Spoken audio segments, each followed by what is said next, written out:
லட்சியத்தை கொண்டவர்களுக்கு ஒவ்வொரு விடியலுமே புதிய தொடக்கமே. லட்சியம் எனும் விதை போட்டு முயற்சி எனும் தண்ணீர் ஊற்றி முடியும் என்ற உரமிட்டால் வெற்றி எனும் மரம் வளரும், வெற்றி கனிகள் கிடைக்கும். அதாவது நம்மளுடைய டைரக்டர், சுப்ரீம் டைரக்டர் சைனு சாவக்காடன் அவர்களுக்கு சினிமா அப்படின்னா கனவு, லட்சியம், தன்னுடைய உயிருக்கும் மேலே அவர் நினைக்கிறாருன்னா அது சினிமா மட்டும்தான். சுப்ரீம் இயக்குனர் சைனு சாவக்காடன் அவர்கள் கிட்டத்தட்ட மலையாளத்தில் 5க்கும் மேற்பட்ட படங்கள் பண்ணிட்டு அவருடைய அடுத்த பதிப்பை தமிழ் இண்டஸ்ட்ரி கோலிவுட்ல கொடுத்திருக்காரு. So director Sainu Chavakkadan sir, please ஒரு சில வார்த்தைகள். ஒரு சத்தமான கைத்தட்டல் கொடுத்து வெல்கம். നമസ്കാരം, വണക്കം. എൻ്റെ പേര് സൈനു ചാവക്കാടൻ. ഞാൻ മലയാളത്തിൽ 5 പടം ചെയ്തിട്ടുണ്ട്.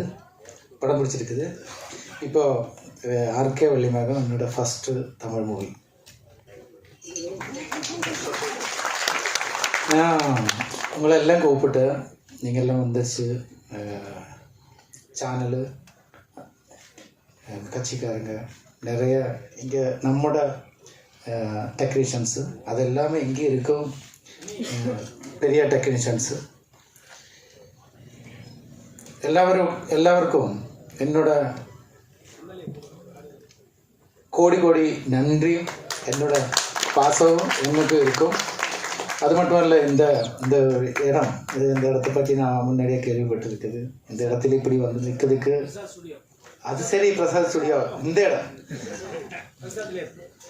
அந்த இடத்துல இப்படி நிற்கிறதுக்கு எனக்கு டைம் கொடுத்த என்னோட கடவுள் நன்றி.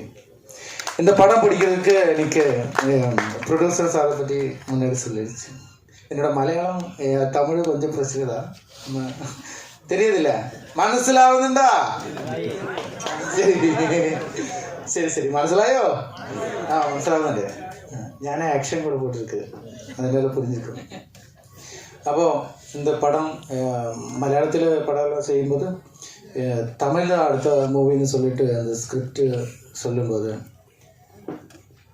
அதுக்கு எனக்கு சான்ஸ் கொடுத்த நம்ம ப்ரொடியூசர் PG ராமதாஸ் சார், அவருக்கு என்னோட நன்றி. எல்லாரும் சொல்லிடும், நமக்கு இந்த படத்தோட ப்ரொமோஷன் நமக்கு அப்படி செய்யலாமா இப்படி செய்யலாம்னு கேட்கும். அப்போ ப்ரொடியூசர் சொல்லிடுவாங்க, அப்படி வேணுமா? அப்புறம் நான் சொல்லிவிடுவோம், சார் நமக்கு இந்த மாதிரி செய்யலாமா? செய்துடு அப்படி சொல்லுவோம். அப்படி ஒரு நல்ல ப்ரொடியூசர் எனக்கு கிடச்சிருச்சு. இப்போது இங்கே சேனல்காரங்க இருக்குது, ஆர்டிஸ்டுங்க இருக்குது, டெக்னீஷியங்க இருக்குது, எல்லோரும் இருக்குது. ஆனால் நான் ஒரு 2 வாரமாக சென்னையில் நிறைய எனக்கு பிடிச்ச ஆர்டிஸ்டுங்க, பெரிய பெரிய ஆர்டிஸ்டுங்க வீட்டுக்கெல்லாம் நானே போய் கூப்பிட்டேன். என் ஊரில் இல்லை, ஏன்னா மலையாளத்தில் படம் எடுக்கும்போது நான் போய் கூப்பிட்டா கண்டிப்பாக ஒரு 10 பேரை கூப்பிட்டா ஒரு 6 பேராவது வந்துடும். ஆனால் நான் அங்கே நிற்கும்போது யாரெல்லாம் வருது பேர் கூட கரெக்டாக எனக்கு தெரியாது சில ஆர்டிஸ்டுங்களோட, ஆனால் அவரெல்லாம் வரல. சில ஆளுங்க வந்திருக்குது, அது எனக்கு ரொம்ப சந்தோஷம். இதை நான் எதுக்கு சொல்கிறேன்னா, எனக்கு ரொம்ப பிடிச்ச ஒரு நடிகர், நம்ம அவர் பயங்கரமான நடிகர், நம்ம விஜய் சேதுபதி சார். எனக்கு அவரை ரொம்ப பிடிக்கும். நான் அந்த மாதிரி 2 ஆர்டிஸ்ட் தான் இருக்குது எனக்கு புரிஞ்சிருக்கும். கேரளாவில் ஒரு ஜார்ஜ் 2 பேரும் முன்னாடி ஜூனியர் ஆர்டிஸ்டாக இருந்தது. ஆனால் இவரை எனக்கு பிடிக்கும். நான் இந்த ஃபங்க்ஷனுக்கு அவரால் வர முடியாது, அவர் ரொம்ப பிஸியாக இருக்கும்ல. ஆனால் ஒரு ஃபோட்டோ அவரோட கூட இருந்துட்டு நம்ம படத்தோட இது ஃபஸ்ட் லுக்கு அது வச்சுட்டு ஃபோட்டோ எடுக்கலாம்னு நினச்சேன். நான் வந்தப்போ நம்ம பிஆரும் குட்டிமாரி பிஆரை சொல்ல வச்சு அப்படியெல்லாம் போக முடியாது, அதுக்கு நிறைய இதெல்லாம் இருக்குது. நான் சொன்னேன், அவர் கேரளாவில் நிறைய போஸ்டெல்லாம் போடுது, நான் அப்படி வந்துருச்சு இப்படி வந்துருச்சு, நான் ரொம்ப கஷ்டப்பட்டு அப்படி வச்சு ஜூனியர் ஸ்டாஷி என்ன நான் ஏதாவது கேட்கும்போது என்னை தள்ளி விட்டுருச்சு, இதெல்லாம் சொல்லியிருந்துச்சு. அப்புறம் இன்னைக்கு வந்தான் அவர் அப்படிப்பட்ட ஒரு ஆள்கிட்ட நம்ம டேரெக்டாக போய் கேட்கலாம்னு சொல்லிட்டு நான் போனேன். ஆனால் அவர் நல்லவர் தான், இப்போவும் சொல்கிறது அவர் நல்லவர் தான். அவர் எதுவும் சொல்லலை, அவரை பார்க்கவே முடியலை. ஆனால் நான் போகுது, நான் என் ப்ரொடியூசரை கூட்டிகிட்டு போகுது, கேட்டு திறக்கல, கடைசியில் சொல்லிட்டு கேட்டு திறந்து அப்புறம் என்கிட்ட அவர் சொல்லிச்சு, அப்படியெல்லாம் அவரை பார்க்க முடியாது, நீங்கள் இப்படி பார்க்கணும்னு சொல்லி கேட்டு வந்துச்சுன்னா அவரை பார்க்க முடியுமா? நான் சொல்லது மறக்க புரியாது அவங்களுக்கு. அப்படி முகம் தெரியாத ஆளுக்கெல்லாம் அவரை பார்க்க முடியாதுன்னு. அது வரைக்கும் நம்ம மனசில் நம்ம அவரை பற்றி அப்படியெல்லாம் நினைக்கல. அவரை பற்றி நிறைய இது சொல்லிட்டு நான் ரூமுக்கு ஹோட்டலுக்கு போய் இருக்கும்போது அதான் வருது அடுத்த போஸ்ட்டு, அவரை பற்றி தான். அவர் அப்படி வந்தது, நான் அன்னைக்கு அங்கே போகும்போது அவர் என்கிட்ட இப்படி சொல்லிடுச்சு அப்படி சொல்லிடுச்சுன்னு போஸ்ட் வந்துச்சு. அப்போது நான் எல்லாருக்கும் காட்டி கொடுத்துட்டேன், இதான் எனக்கு இந்த மாதிரி போஸ்ட் தான் வருது. ஆனால் இவரெல்லாம் வீட்டுக்கு போகும்போது நம்ம என்ன 4 சென்ட் இடமா கேட்க போனது இல்லை, இல்லை என்னோட இவ்வளோ ஆர்டிஸ்ட் இருக்குது. நான் இந்த ஃபோட்டோ பிடிச்சிட்டு ஒரு எடுக்கிறதுக்கு நானும் 5 படம் பண்ணியிருக்கேன்ல, என்கிட்ட சொல்லியாச்சு. அவர் சொல்லல, அவரை அப்படி சொல்ல மாட்டேன், எனக்கு தெரியும் அவரால் சொல்ல முடியாது. ஆனால் சுற்றி சில ஆளுங்க இருக்கு, எல்லாருக்கும் இருக்குது இப்படி, அவங்க தான் பிரச்சனை. நான் மலையாள டெக்னீஷியங்க மட்டும் எல்லாரும் சேர்ந்துட்டு ஒரு தமிழ் படம் பிடிச்சிருக்குது.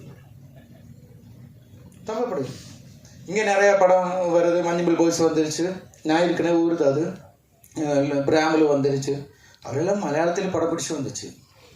நான் ஒரு மலையாள ப்ரொடியூசரை வச்சுக்கிட்டு ஃபுல் மலையாள ப்ரொடியூசரை வச்சுக்கிட்டு ஒரு தமிழ் படம் பிடிச்சிருக்கு. அதுக்கு ஒரு ஃபோட்டோ எடுக்கிறதுக்கு நான் வேறு இடத்துல போகல, நான் இப்படி தான் வந்தேன், நான் இப்படி தான் இருந்துச்சு, நான் போகும்போது அவர் என்ன அப்படி சொல்லிடுச்சு இப்படி சொல்லிடுச்சுன்னு சொல்லிட்டு வளர்ந்து வந்தேன். ஆனால் இப்போ சொல்லுது எதுவும் சொல்லலை, அவரால் அப்படி சொல்லவும் முடியாது. நான் அவரை பற்றி நிறைய படிச்சிருக்குது, அவரால் அப்படி சொல்ல முடியாது. ஆனால் இந்த கூட்டம் இருக்குல்ல, அதுதான் பிரச்சனை. மனசுக்கு ரொம்ப அதான் ப்ரொடியூசராக இருந்துச்சு, ப்ரொடியூசரும் கொஞ்சம் முன்னாடி சொன்னதும் அதுதான். அப்போ அது போட்டோம் அப்படி ஒன்று நடந்துருச்சு. அது மட்டும் இல்லை, அப்புறம் நாங்கள் நிறைய இடத்துக்கு போகும்போது அவரால் சில ஆர்டிஸ்டுக்கு வர முடியாது, அன்னைக்கே சொல்லிடுச்சு. ஆனால் நம்ம போகும்போது அவ்வளோ பாசமாக அவர் நம்மக்கிட்ட பேசி வச்சு அப்போ அதெல்லாம் போட்டோம். இப்போது நான் மற்றொரு இது நம்ம படத்துக்கு படம் ஜூலை 1 ரிலீஸ் பண்ணணும்னு எனக்கு ஒர்க்கெல்லாம் முடிச்சிருச்சு, எல்லாம் செட் ஆயிடுச்சு. அப்போ நமக்கு பெரிய கட் அவுட்ரு அதெல்லாம் நம்மளால் செய்ய முடியாது. இப்போ ப்ரொடியூசர் நினச்சிடுவான் செய்ய முடியாதுன்னு சொல்லிட்டு நாளைக்கு நைட்டாக கூப்பிட்டு சொல்லிவிடுவேன், நமக்கு அங்கே வச்சிடலாம் இங்கே வச்சிடலாம்னு சொல்லிவிடுவேன். ஆனால் அவ்வளோ எல்லாம் செய்ய முடியாது. இது நமக்கு தெரிஞ்ச மாதிரி ஒரு படம் பிடிச்சிருக்குது. ஆனால் அதெல்லாம் செய்யலாம். இங்கே இருக்கல இத்தனை நான் எதுக்கு இவ்வளோ பேசினேன், இதெல்லாம் சொல்லிடுச்சு. இது நான் பேசுனது தப்பாலாம் யாரும் இது செய்யக்கூடாது, நான் கரெக்டாக தான் பேசியிருக்கேன். அவர் எதுவும் செய்யலை, அவர் அப்படி செய்ய மாட்டேன். ஆனால் அவர் பார்க்க போகும்போது அந்த மாதிரி ஒன்று நடந்துருச்சு, அது கஷ்டம். வேறு யாராக இருந்தாலும் நான் பேச மாட்டேன். அவர் வீட்டுக்கு போகும்போது நடந்ததுனால நமக்கு பத்தலை, கஷ்டம், மனசுக்கு கஷ்டம். அதான் அப்போ நான் சொல்லி வந்தது മനസ്സിലാവതാ ഞാൻ പറയണത്? മനസ്സിലാവുന്നുണ്ടോ? ഉണ്ട്. അപ്പോൾ അതെല്ലാം വേണം. ഇപ്പം ഇരിക്കല്ല ഇത്തனை ആളുங்க சேனலு, நீங்கள் இத்தனை ஆளுங்க நினச்சிட்டா இந்த படத்தை நல்லபடியால் கொண்டு போக முடியும். அதுக்கு நான் சொன்ன மாதிரி நீங்கள் கட் அவுட்டெல்லாம் வைக்க வேணாம். നിങ്ങൾക്ക് தெரிஞ்ச 2 பேர்கிட்ட சொன்னது அந்த படம் இல்லை ஆர்கே வெள்ளிமேகம், நமக்கு தெரிஞ்ச டீமு தான் ஆகுது. நான் ட்ரெய்லர் பார்த்தாச்சு. உங்களுக்கு பிடிச்சிருச்சுன்னா நல்லது.